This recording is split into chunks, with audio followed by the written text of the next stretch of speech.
little bit about NCSEA to kick us off. NCSEA is a 501c3 nonprofit. We've been around since 1978.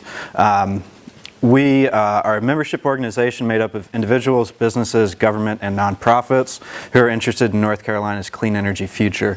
I believe UNC is actually one of our members or some subset of the university. We are actively engaged in public policy and market development with the goal of creating energy jobs, economic opportunities, and affordable energy to benefit North Carolina. We work closely with policymakers, consumers, and industry leaders to research, inspire, and affect clean energy progress in the state. The long and the short of it is that NCSEA believes North Carolina is better off with clean energy. Clean energy builds and sustains and grows the local economy. Investments in clean energy lower consumer bills. Clean energy enables us to be better stewards of the land. It's the most fair and just solution for our energy needs, and it's good for our health and well-being. For those of you who aren't aware, North Carolina's renewable energy industry is thriving. This is a map of all of the solar photovoltaic installations in North Carolina. The small yellow dots represent residential, the medium-sized orange represent commercial installations, and the big green dots represent utility-scale installations. Overall, North Carolina has the fourth largest solar capacity installed in the nation, and in 2015 we were the second largest market for solar in the nation. So our market for solar is doing very well. For some of the other technologies, not quite as much. Steve asked me to come here today to speak about regulatory issues that are facing North Carolina's renewable energy industry. Before we can get into that, you have to look a little bit at the legislative history that impacts the regulatory questions that are going on. There are really two pieces of legislation that form the basis for almost everything that I do. The first is the Federal Public Utility Regulatory Policies Act. That's abbreviated PURPA, and the second is North Carolina Senate Bill 3, which enacted our Renewable Energy Portfolio Standard. So starting with PURPA, that was enacted in 1978. It was in response to the energy crisis of the early 70s. It's a broad, sweeping bill. It covered everything from how utility holding companies are regulated by the SEC to much more specific things.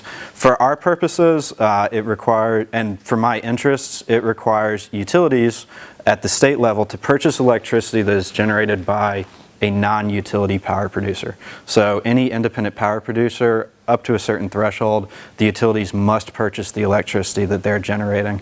Importantly, even though it's a federal law, PURPA is implemented at the state level. In North Carolina, it's implemented by the Utilities Commission. I'm betting most of you are more familiar with Senate Bill 3. Enacted 9 years ago, it adopted our Renewable Energy and Energy Efficiency Portfolio Standard. Long and short of it is that it requires the utilities to generate a certain percentage of the electricity they sell from renewable resources. And also, like PURPA, it's implemented by the North Carolina Utilities Commission. Just to put it in comparison, legislative versus regulatory, reps at the General Assembly was 24 pages. Implementing reps at the Utilities Commission, I didn't go through and count the number of pages, but there are over 670 filings related to this, and that's just in the rulemaking of how they implement the reps. There are numerous other issues before the Commission, everything from annual compliance reports to is this a renewable energy facility or is it not? Just all sorts of issues come before the Commission. So in terms of what has generated or which takes more work, it's certainly at the regulatory level where implementing the law actually takes place. A little bit about NCSEA and what we do. Our regulatory team is 3 employees. We've got 2 lawyers and 1 policy analyst. Last year we filed 33 different substantive items for 410 pages at the Commission. We also filed stuff with FERC and the EPA. So this is just our North Carolina work. It wasn't until I put this together that I realized we're kind of lagging behind for 2016. We've only filed 50 pages of stuff this year. So hopefully we'll be back-end loaded and we'll get a lot of stuff done later in the year. So when I was thinking about the biggest issues that are facing North Carolina's renewable energy industry at the Utilities Commission or at the regulatory level, there were 5 issues that really came to my mind. The first is avoided cost, which I'll get into what that is. The second is directed biogas. The third is interconnection. Then we've got REPS compliance and third-party sales. So I'm going to speak a little bit about each of these. If you have any questions, please interrupt me, let me know, and I'd be happy to discuss whatever you want. So starting with avoided cost, I mentioned that PURPA requires utilities to purchase the electricity that non-utility generators generate. The question, though, is at what rate must they purchase that? PURPA leaves that up to the states. In North Carolina, since PURPA was passed almost 40 years ago, there's been a certain threshold. If you are a 5 megawatt or smaller generating facility, there's a standard contract. There's a standard rate. Just go in and do it. If you're above 5 megawatts, they have to purchase your electricity, but the rate that you are paid is negotiated between your business and the utility.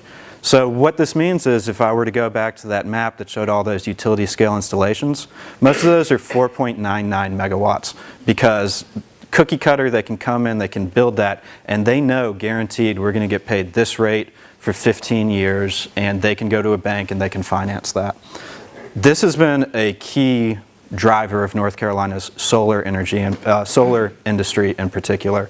Like I said, PURPA is implemented at the state level by the Utilities Commission. Every 2 years, the rates paid for avoided cost are reevaluated. The components of the rate are pretty complicated, but essentially the rates are the costs that the utility avoids by not having to build a new generation facility. So if you look at whatever the cheapest non-renewable generating alternative would be, in this case it's natural gas, the Commission goes in and it looks at the construction costs for every single component of that. They look at fuel, they look at transmission and other capacity issues, and then they basically break that down to a per kilowatt hour payment. Same thing that you're paying on your bill, basically, just calculated in a different way.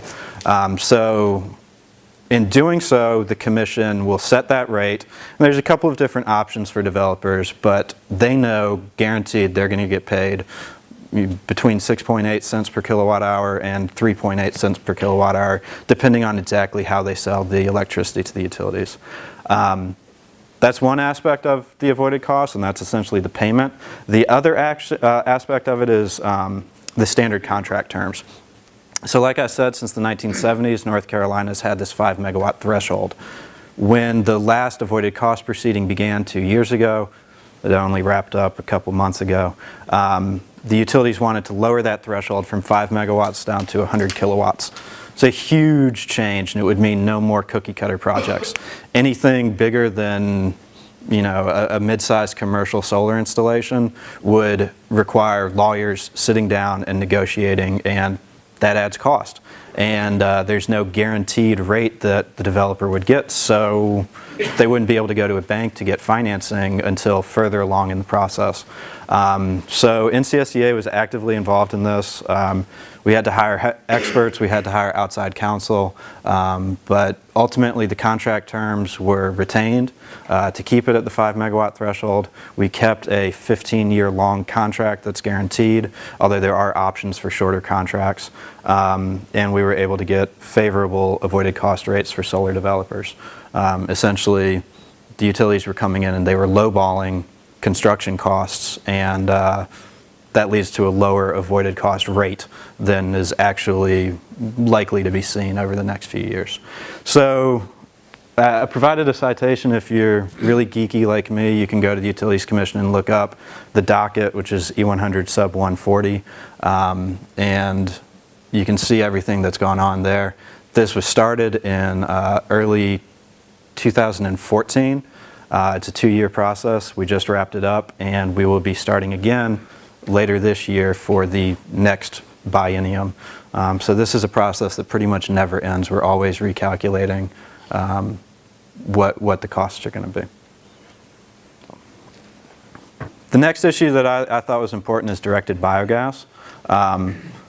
Under North Carolina's Renewable Energy Portfolio Standard, there are set-asides for certain resources. One of the set-asides is for solar. North Carolina has blown that away. There's no worry about complying to it. One of the set-asides is for poultry waste. North Carolina's generally complied with that. Not perfectly. We've only actually complied with it, I believe, 2 or 3 years out of the 6 years that we've been supposed to comply with it. The last one is the swine waste set-aside. We have never complied with the requirements of the swine waste set-aside. Essentially, swine waste to generate energy, it's a simple enough conceptual idea, but in practice it's really difficult. Swine farms are spatially far apart. Swine waste is majority liquid. You don't want to transport it. You're going to be spending a lot of money on trucking water around with just a little bit of swine waste. Your alternatives are to capture that in place and take the methane that comes off hog lagoons and use that to generate electricity on site with a generator, or to capture that methane, clean it, and inject it into natural gas pipelines. That's called biogas. It's called directed biogas because it just goes into the pipelines generally, and the power producers will sign a contract saying, we're going to take this, the biogas, but in reality it's one big mixed system, and there's no telling whether they're actually getting that cubic foot of biogas or the cubic foot of natural gas. So in that sense, it's just sort of a directed transaction. Because the utilities haven't been able to comply with the swine waste set-asides, there's a lot of factors that go into it, but the long and the short of it is that Duke found swine operations in the Midwest, in Oklahoma and Missouri, that were willing to sell them directed biogas dirt cheap. It's complicated, but essentially those states have mandates for their hog farmers to cap their lagoons and to capture the emissions.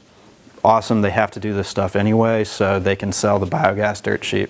North Carolina's environmental laws don't require the same thing, so to install this sort of infrastructure is pretty costly, and that is going to be passed on to Duke Energy in the price that they would be paying for generation of biogas in-state. Now the question is, North Carolina's REPS has an in-state, out-of-state requirement. You can only get 25% of your electricity from out-of-state to comply with the REPS. Question is, though, what is in-state or out-of-state when it comes to natural gas, biogas? These are going to be plants in hog farms in the Midwest that were generating the biogas, but they were going to be electricity plants in North Carolina that were going to be combusting the natural gas. So is this in-state or out-of-state? And quite frankly, there's arguments to be made either way. You know, it's not benefiting North Carolina's farmers, that's for sure, but the biogas or natural gas is being burned in North Carolina to generate electricity. So this was some interesting litigation. The Pork Council, which is the, yes sir? They're actually separately piping the biogas to North Carolina, or they're just sticking it in the pipeline with all the rest of that? They're just injecting it into the pipeline. So, you know, in reality, we don't know that it's going to be the plants in North Carolina that are actually combusting it. It could be, you know, someplace local in the Midwest that would be the one actually, you know, it could be the farmer's gas stove that's actually burning the biogas. But yeah, but that's sort of the directed aspect of it. So the Pork Council got involved.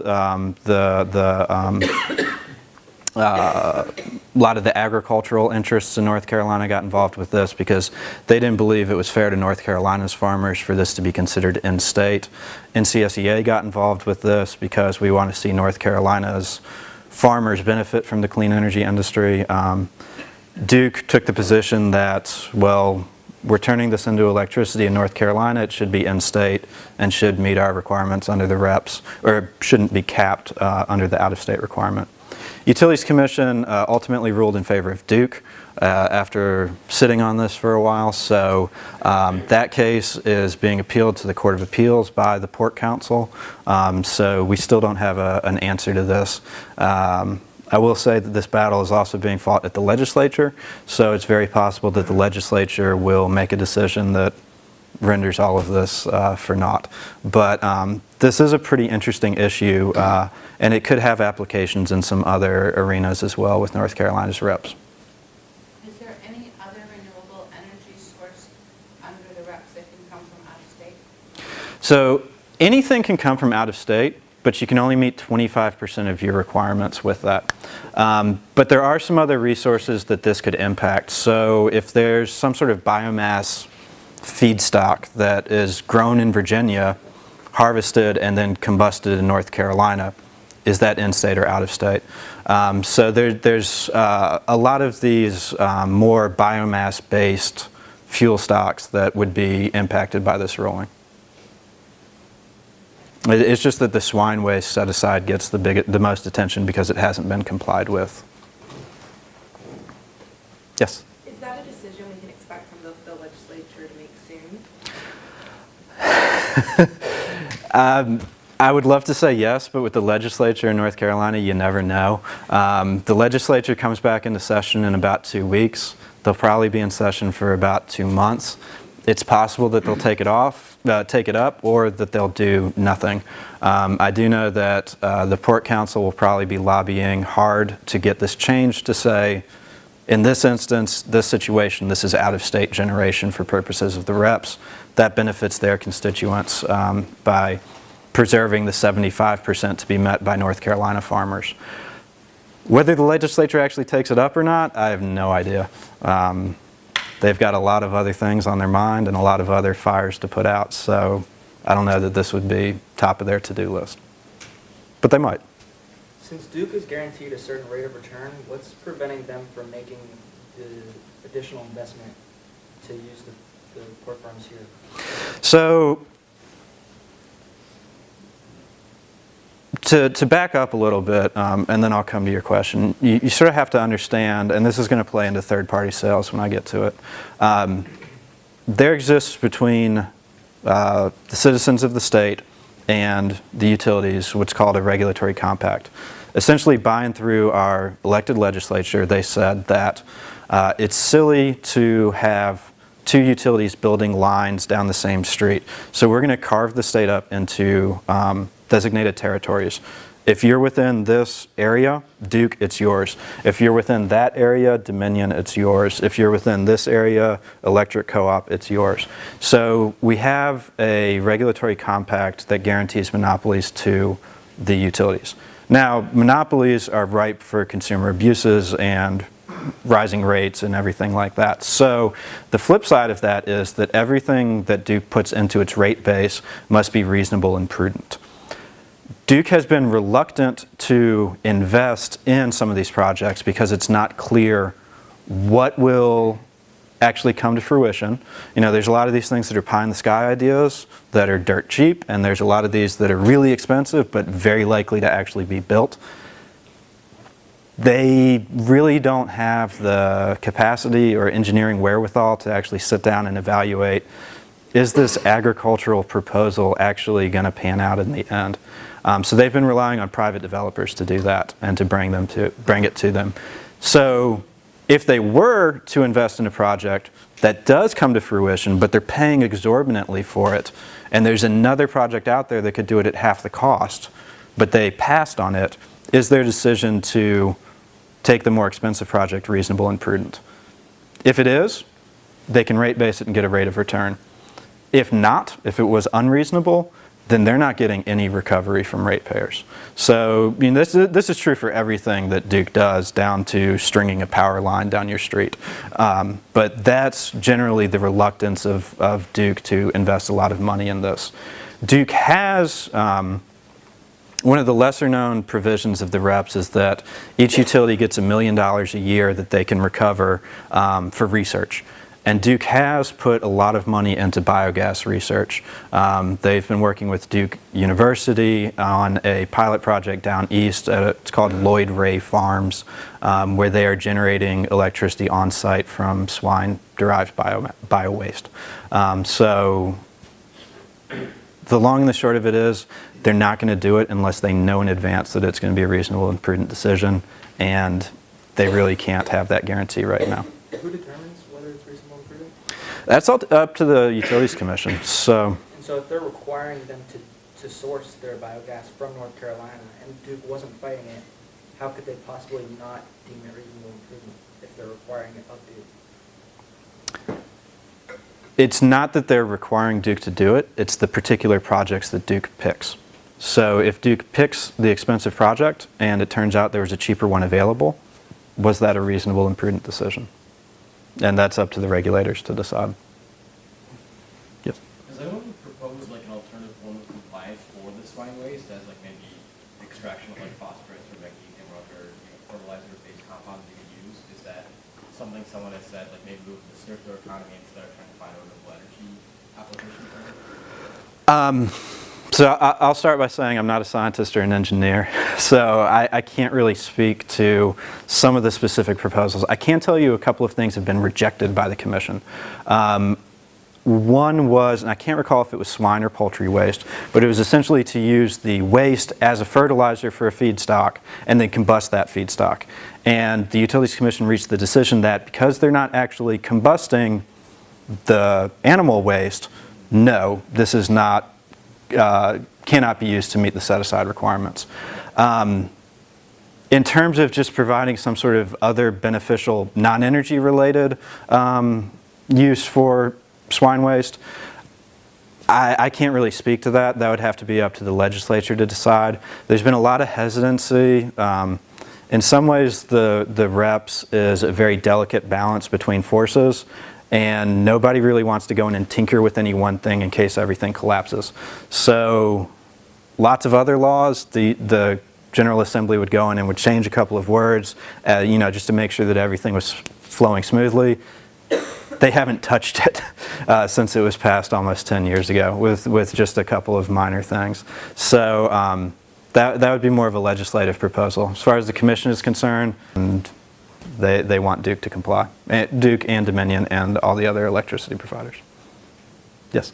You mentioned something about how utilities get $1 million in funding per year. Where does that come from? So if you ever look at, if you live in an apartment and get your power bill as opposed to living in a dorm, look at the bottom of it and there will be a line item. You're going to pay 10 or 20 bucks a month just as a base facility charge that covers having a meter installed at your house and everything else that's a fixed charge. Then you're going to have a charge at roughly 9 or 10 cents per kilowatt hour based on the energy usage that you consume. So that's a variable charge. And then at the bottom there's going to be a line item for REPS compliance. Right now, depending on which utility you have, that's going to range between about 30 and 75 cents for residential consumers. So that line item, no, per month. It's a flat fee. So that line item is for the utilities REPS compliance costs. That includes this research fund. That includes anything that they have to pay. So obviously it costs more to generate electricity from swine waste than from natural gas. That line item would include those costs above and beyond what they would be paying for natural gas, those incremental costs spread across all consumers. So all of that goes into your REPS rider, and that's actually something we're going to get to in a minute. And that's for North Carolina specifically? Yes, that's North Carolina's REPS. So even though Duke operates in both North and South Carolina, in South Carolina it's different. They've got a different system for that.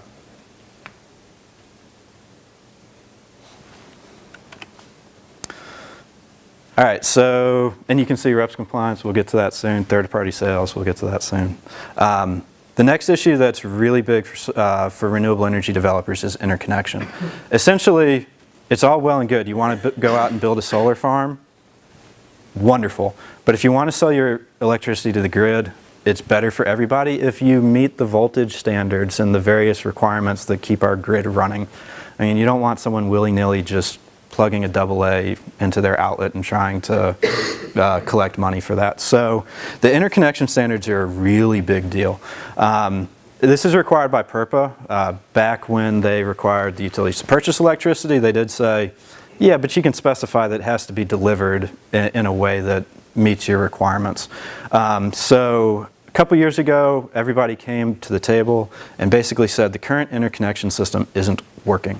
There are so many projects, primarily solar, that are being developed that it takes forever to get a project interconnected to the grid. It has to go through engineering reviews. You have to look to see if substations need upgrades, and if they do, that's on the developer to pay for the upgrades. And there's just a long, drawn-out process that was taking, you know, up to 2 years to get a solar project interconnected to the grid. That really has a major impact on, it trickles down into everything else, into REPS compliance, into the avoided cost, into all of these other components of the utility business model. So an effort was made to both revise the interconnection standards to bring them up to modern requirements because they hadn't been tinkered with in a long time, but also to reform the entire system as a whole to get projects through what's called the interconnection queue faster. Parts of it worked, parts of it didn't. It's a regulatory talk, so I don't have many pictures, but I do have some pictures here. This is kind of hard to see, but basically the further to the right the bar is, the longer a project has been in the queue. The further to the left, the quickest that something gets through the queue. So this map is for Duke Energy Carolinas. That's the service provider in this area and basically down to Charlotte. If you can read the bottom, that far right column is 990 days. So up top for how it used to be, up to 40% of projects were taking almost 3 years to get through the interconnection queue. Down at the bottom, things have improved somewhat for the revised standards, but it's still taking a very long time to get projects through the interconnection queue. Honestly, during this process, it came out that at the start of it, Duke had 2 engineers who were working on interconnection issues. They now have 8. So it's getting better, but not to the point where project developers would like to see it. For Duke Energy Progress, which is Raleigh and East, you can see the same thing, roughly, although they're getting things through a little bit quicker. And for Dominion, which is the far east part of the state, again, long interconnection queue wait. Part of this is because solar developers want to go in particular places. You need a substation nearby in order to connect your project to the grid. They want to go to rural areas because land is cheap. Rural areas don't have very many substations because they don't have very many people living there. So what this map shows is, if you look at all those blue dots, those are substations that have very little or no solar projects waiting in line to connect to them. Kind of centered around major metropolitan areas for the most part. You look at those yellow and red dots, those are ones that have a lot of projects in the queue waiting to interconnect to that substation. Again, mostly rural areas. Size of the dot corresponds to the size of the substation.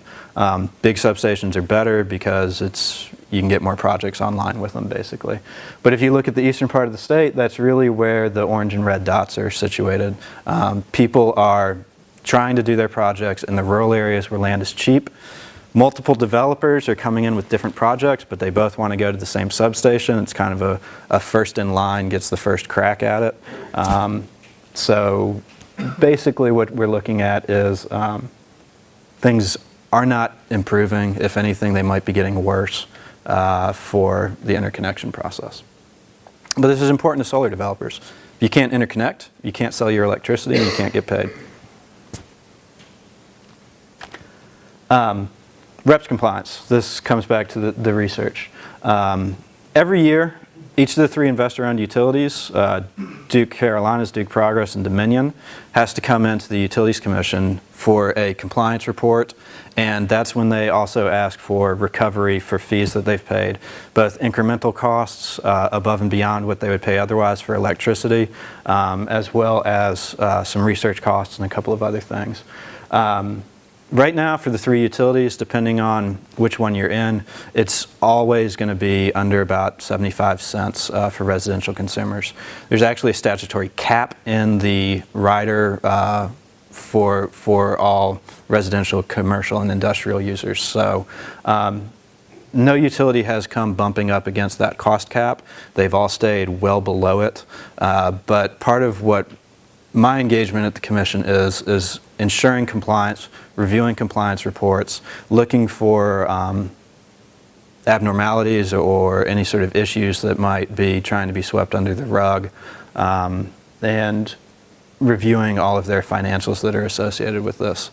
So it's not really that glamorous, but it's really important work, in part because if we're in a situation where there are way more solar projects on the grid than are necessary for REPS compliance, the cost of the renewable energy certificate, which is the renewable aspect of the electricity, will go down to zero. I mean, it's supply and demand. If demand is really high, then if supply is really high, there's no demand for it, then our developers are not going to get that incremental payment above and beyond just the electrons that they're selling.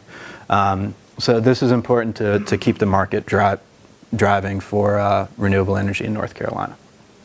And as of right now, the REPS is still a good market driver. In some states, they've just built out way beyond their REPS, and the REPS really doesn't do anything for business. But in North Carolina, it's still a good market driver. Whether, if everything gets through the interconnection queue, whether it's the same way a year from now, it could be a different story. Then third-party sales have been a really hot topic in North Carolina. A lot of that has focused on stuff going on at the legislature, but it's also before the Utilities Commission. Like I said, the utilities are guaranteed a monopoly in their service territory. A not-for-profit installed solar panels on the roof of a church, and they are selling the electricity from their own from the nonprofit's generation facility to the church. Does that violate the monopoly that's guaranteed to the utility since it's located in the utility's service territory? There's arguments both ways. You really have to finesse on its face, yes, it violates the statute. If you look closely at some of the case law that's come through the commission and some of the prior decisions that they've done, it might fall under an exception. So this case has been pending before the commission for roughly, I think, a year now. Honestly, I think the commission was really hoping that the legislature would decide it for them and take it off their hands. That didn't happen during the previous legislative session, so maybe now they're just waiting, figuring it's a couple weeks before the legislature's back in town and they can hopefully take it off their hands now. Is one of the exceptions because it's a church? I mean, what would stop a nonprofit from going out and putting solar panels on Walmarts across the state and then charging it? So, no, the fact that it's a nonprofit makes no difference in this case. I think it's a sympathetic plaintiff, you know, to have a church up there saying, you know, hey, we want this and we can't take advantage of tax incentives because we're a nonprofit. We have no tax liability. I get it. It's a very sympathetic case. You have to really finesse it and go back and look at some of the decisions that they've made in other areas. There have been a couple of decisions relative to a industrial park with a centralized generation facility that is selling electricity to the businesses in the industrial park. So there's a little nuance that can be made there. The commission, under one circumstance, allowed that, under another did not. The commission covers more than just electricity. One of the things that they actually cover is steam, and steam third-party sales have been allowed in certain cases where essentially an electricity generator, after the electricity is burned or is generated, the exhaust is still pretty darn hot, and they can run it through a boiler and make steam. They wanted to sell it to their next door neighbor who was going to use it for industry. So there is a case where that has been allowed. So NCSEA got involved in this. We don't really think dollars a day, but Duke did not say we want that fine. So oddly enough, I might be sympathizing with someone who I'm usually opposing. Yes? So it took me a moment to think of this, but this is back to the REPS compliance cost issue. UNC is one of Duke Energy's largest customers, and the university is looking to fund some biogas and solar research projects on campus. Would it be possible for UNC to propose partnering with Duke to fund those projects as, if they're innovative enough, as research within the compliance research fund that Duke has? Certainly. That definitely fits within, depending on exactly the details of the project, that would fall on its face within this, this category. I will say UNC Charlotte has a sort of smart grid emerging technologies office that's focused on energy issues, and Duke funds a lot of research there. And do they fund it through this compliance fund? Or Yep. They do? Yep. So it's the same thing, isn't it? Yep. Yeah. Another quick question. So does Duke Progress in the East and Duke Energy, the former Duke Energy, each have the $1 million fund? Yep. And They do. Must apply it in the former service area? Or is it? No, it doesn't actually have to be in the service area. So It's a $2 million. it's actually $3 million because Dominion North Carolina Power has Right. the compliance fund as well. Dominion is not, those decisions are not made by Duke. So within Duke, it's a $2 million a year fund that's applied. Yep, basically. It has to go to, I mean, there's a nuance, it has to benefit the particular operating utility, but for some general things, they've definitely split costs 50-50 down the middle, and you know, put research through with, if it was a $50,000 grant to a university, 25 went in one and 25 went in the other. See, Charlotte already receives this type of money. They do some, but then Duke hires outside consultants and laboratories. They've been doing a lot of work with the Pacific Northwest National Laboratory in Washington State for various issues. They did have UNC do some offshore wind work for them a couple years ago. So that was funded through this. That was funded through this. So the Pacific Northwest Lab is the Department of Energy? Yes, it's USDOE. Yep. So, long and short of it is, this is an interesting question. We don't have a decision to it yet. And I have no clue when to expect whether we will have a decision or not. Yes? And you mentioned that it could either be the Utilities Commission or the legislation, Mhm. but like would the final ruling of whether or not third-party sales are allowed in the state, would that have to be a legislative thing, or could that also be done through the commission?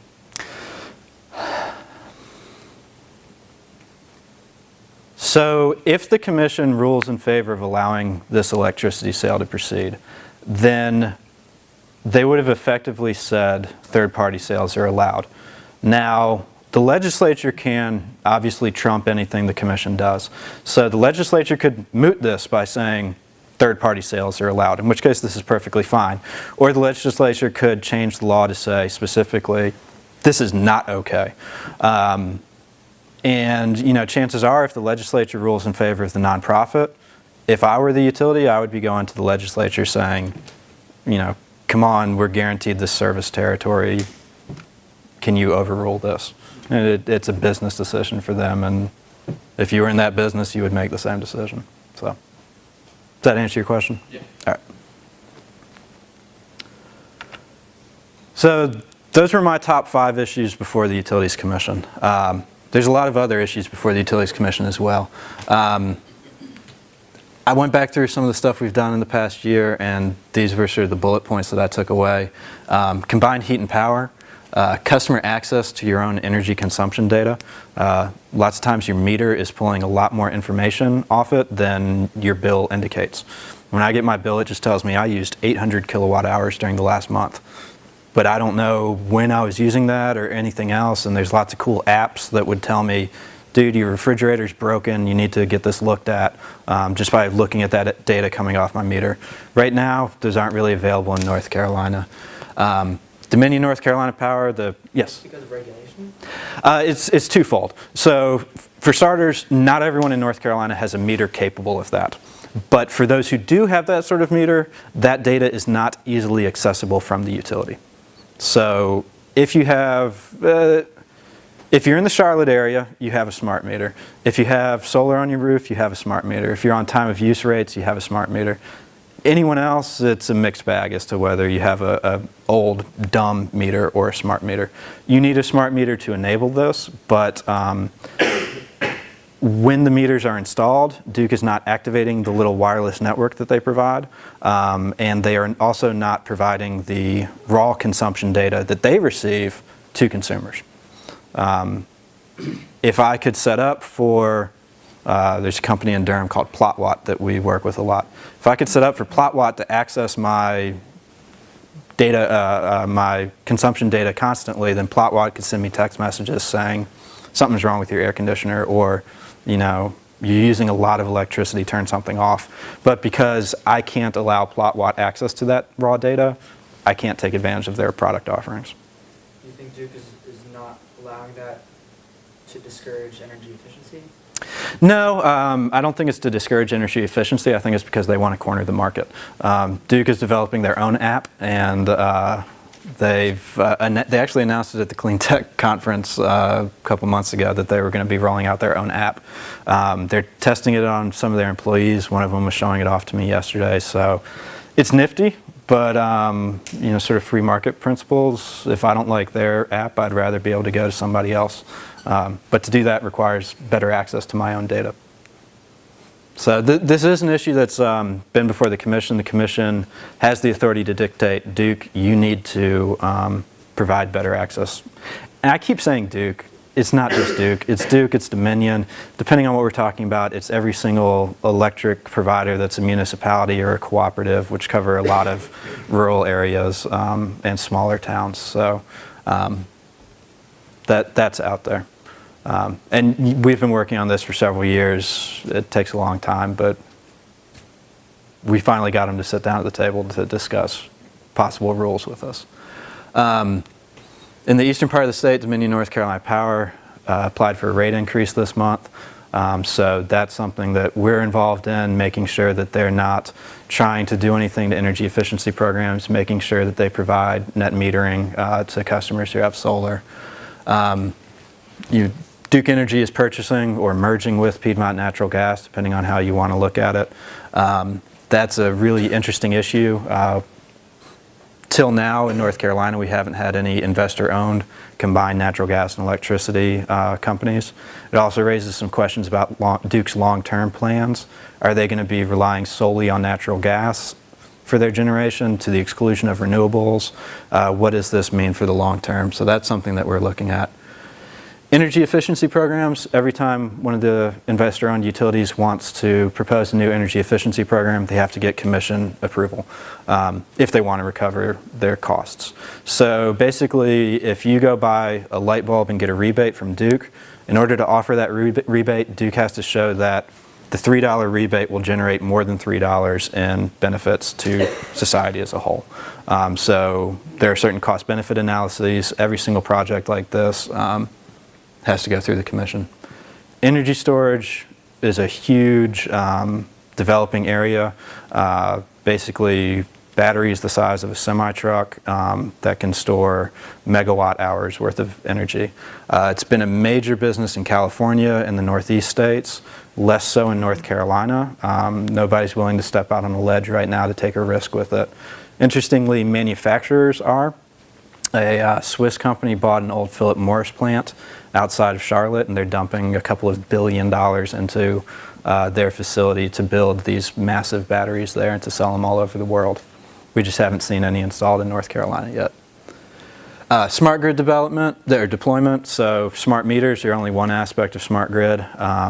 There's a lot of other stuff that's a little more behind the scenes that can do energy efficiency on the utility side of things. So lots of energy is lost as it moves from the power plant to your house before it even enters your house. So if there are things that can be done on the utility side of the wires to improve energy efficiency, it'll reduce losses across the board and it'll save the consumers money. Utilities also file long-term generation plans with the Commission. Every year they have to reevaluate, and basically they look for the next 15 years. We expect this to happen to our load. Right now in North Carolina, it's growing slowly. North Carolina's population is growing, but our per capita consumption is going down. It nets out to roughly a 0.7% increase in load every year. Long term, though, what does that mean? They've got old coal plants that are going to be coming offline in the next 10 years. They've got questions about relicensing some of their nuclear plants. So what will they do to meet those generation needs? Right now, both Duke and Dominion proposed a mixture of natural gas, new nuclear, and renewables to meet that.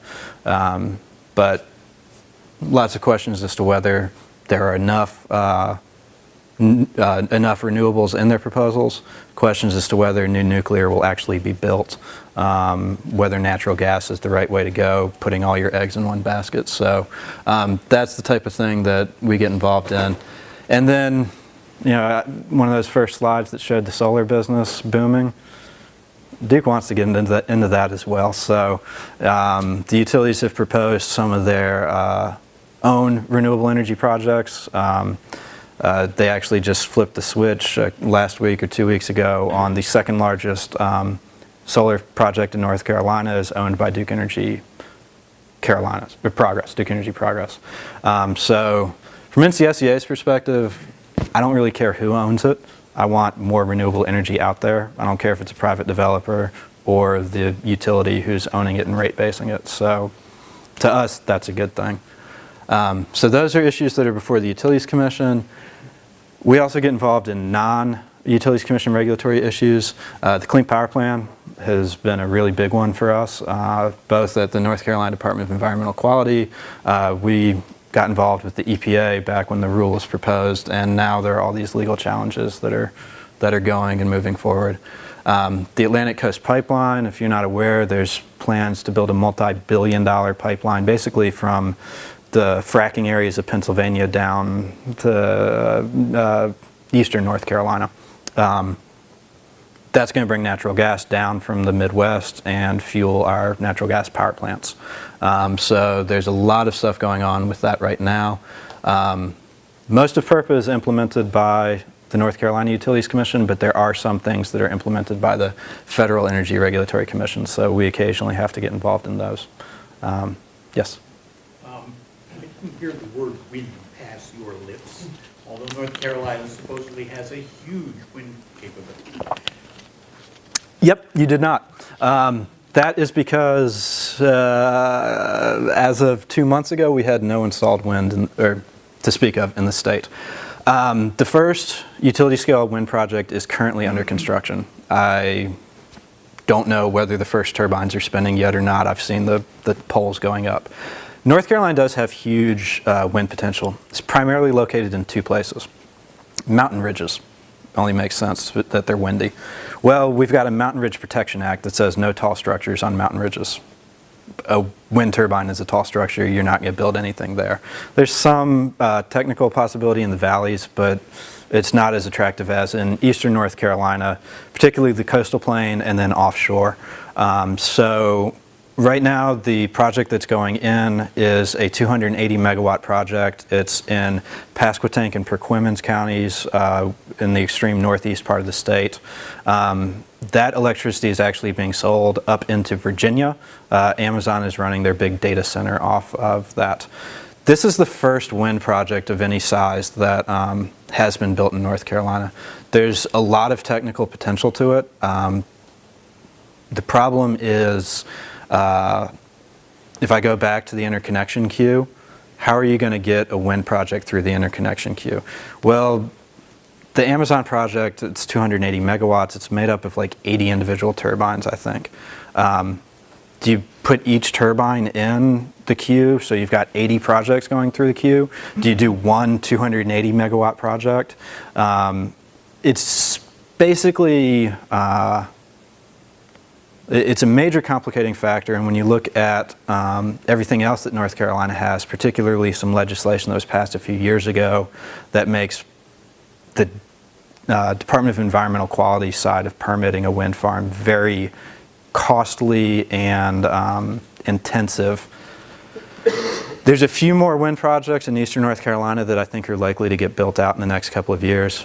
After that, I don't see much going on in terms of wind unless House Bill 484 gets repealed. Essentially what that says, and the projects that will get built out are grandfathered in because they were applied for before this bill came into effect. Essentially, the legislation that I referenced creates a 2-year process for permitting, completely aside from the Utilities Commission process, where you have to get approval from the Department of Environmental Quality, the FAA, the military base commanders, if there's a military base located anywhere near your facility. Lots of concerns about pilots in eastern North Carolina from our military bases who do training runs at low altitude, running into a wind turbine. So you have to get permission from like local boards of county commissioners or city councils.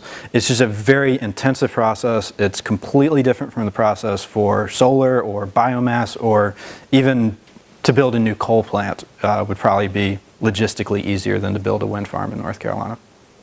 So, for better or worse, that's the situation that we have right now. Is there a strict definition of a tall structure for the mountain reviews? Is there like a specific?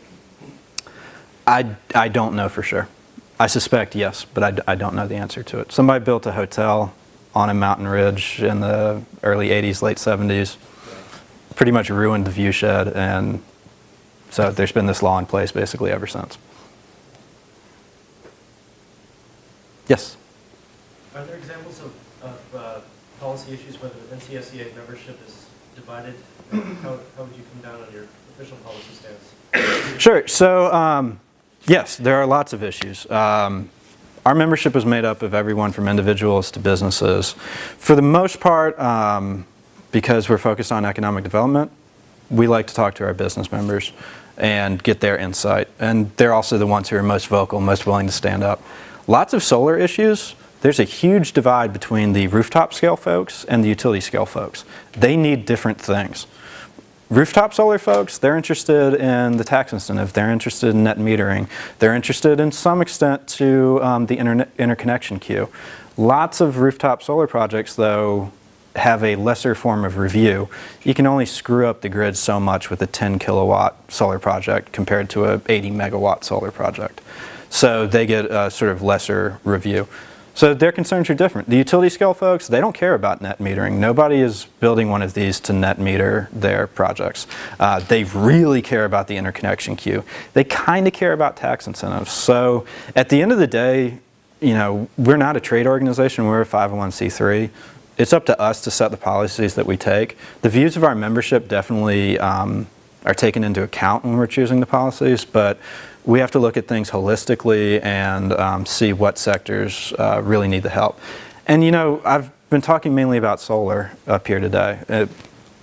I haven't mentioned geothermal, I haven't mentioned hydropower, I haven't mentioned, well, I have mentioned energy efficiency, but mostly in passing.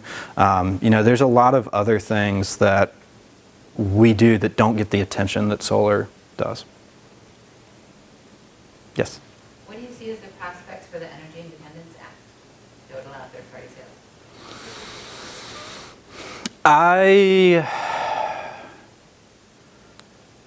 I can see it becoming law in a limited capacity.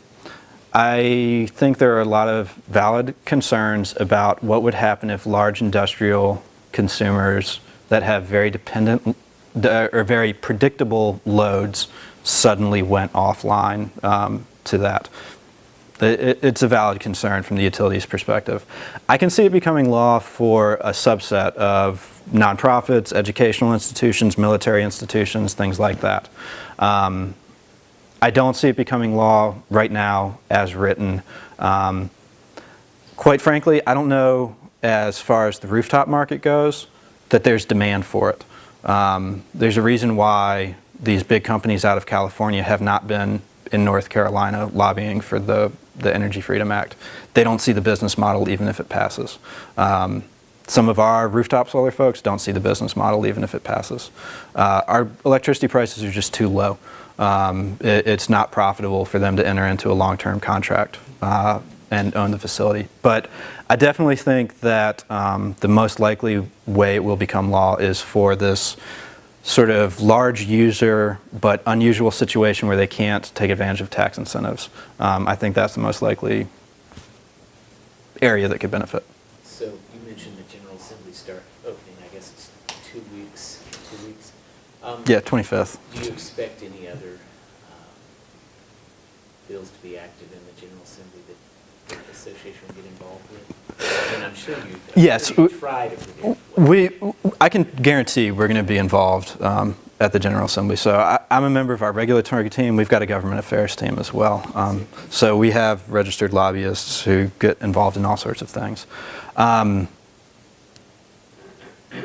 What to expect, we don't really know. So our best feedback has basically been that there are enough other things going on right now at the General Assembly that they don't want to take up anything controversial. Period. And to them, anything with the reps and solar is controversial because it divides the caucus. They basically, from what we understand, want to come in, pass a budget, give teachers raises, and go home. Now, I've heard that before, and they don't always stick to it. So, you know, that's the optimistic side of things. The pessimistic side of things is, and you know, there are bills floating out there that could decimate the reps, that could totally change how PURPA is implemented in North Carolina, basically legislatively overrule what the Utilities Commission has decided. There are those bills floating out there. They are eligible to be voted on. So it's out there. The threat is real. And we're going to be utilizing our resources to be at the General Assembly to support sound policy decisions that are, you know, long range, insightful for the state. There had been talk of well, to back up, 10 years ago when North Carolina was developing the Renewable Energy Portfolio Standard, basically the legislators got pissed off at all the parties and said, sit in a room and come to something that's agreeable for everybody. NCSEA, Duke, Dominion, Progress, consumer advocates, environmental advocates, everybody sat down in a room, hashed it out, and Senate Bill 3 was the result. There's been some indications that we're moving that way again. During this interim, we honestly thought it was ready to have a stakeholder process started. One of the interim committees had it on their agenda. They had a good outline of what they wanted all the stakeholders to address. Then the chairs of the committee got in a fight with each other and the committee meeting got canceled. So, you know, I was on a panel with a Duke Energy person last week and they wanted the stakeholder process. They don't know why it was canceled other than the disagreement. We wanted a stakeholder process. So will that come out of this short session? Possibly. Also very likely that the longer the legislature delays, the more likely it is that the stakeholders say, forget this, we're just going to sit down without you elected officials and we're going to hash things out ourselves. So. Thanks, Peter. Join me in thanking Peter, please.